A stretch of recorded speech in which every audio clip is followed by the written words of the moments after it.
पहाड़ों के बीच बसे एक शांत गांव में रहने वाला 12 साल का कबीर हमेशा अपनी एक पुरानी लाल टोपी पहनकर घूमता था। वो टोपी उसके पिता की आखिरी निशानी थी, जो कुछ साल पहले एक हादसे में चल बसे थे। कबीर के लिए वो टोपी सिर्फ कपड़ा नहीं थी, वो उसकी हिम्मत, उसकी सुरक्षा और उसके पिता का प्यार थी। एक दिन स्कूल जाते हुए वो नदी किनारे बैठा अपना टिफिन खा रहा था कि अचानक उसे पानी में जोर से उठा-पटक की आवाज सुनाई दी। उसने दौड़कर देखा तो एक छोटा सा नीला पंछी पानी में गिरकर डूबने की कगार पर था। पंखों पर कीचड़, शरीर गीला और आंखों में डर। कबीर ने तुरंत अपनी लाल टोपी फेंककर पंछी को पानी से बाहर खींच लिया। वो कांप रहा था।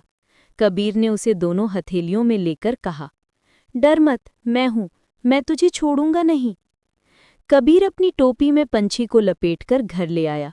उसकी माँ पहले थोड़ा घबरा गई, जानवरों को ऐसे घर में लाना ठीक नहीं। पर कबीर ने कहा, अगर पापा होते तो यही करते, किसी को मरने नहीं देते। ये सुनकर माँ चुप हो गई। उसने पंछी का नाम रखा नीला।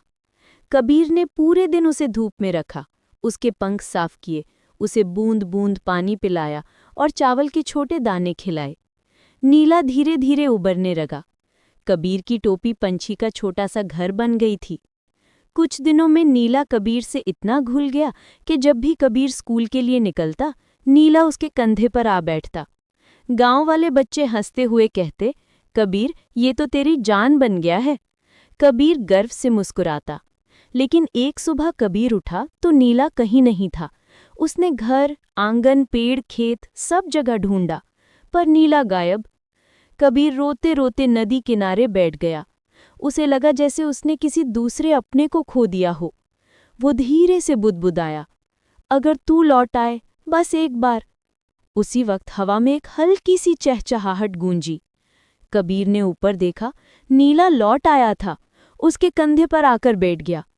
पर इस बार नीला अकेला नहीं था, उसके साथ 2 और छोटे नीले पंछी थे, शायद उसका परिवार। कबीर की आंखें भर आईं। नीला उसके गाल से अपने पंख रगड़ रहा था, जैसे कह रहा हो, मैं वापस हूं क्योंकि तुमने मुझे जीवन दिया। कबीर ने समझा, प्यार को बांध कर नहीं रखा जा सकता। सच्चा रिश्ता वही है जो आज़ादी में भी लौट आए। नीला रोज सुबह कबीर की लाल टोपी पर बैठकर चहचहाता और कबीर हर बार मुस्कुराकर ऊपर देखता। धन्यवाद पापा, आपने ही मुझे दयालु बनना सिखाया है।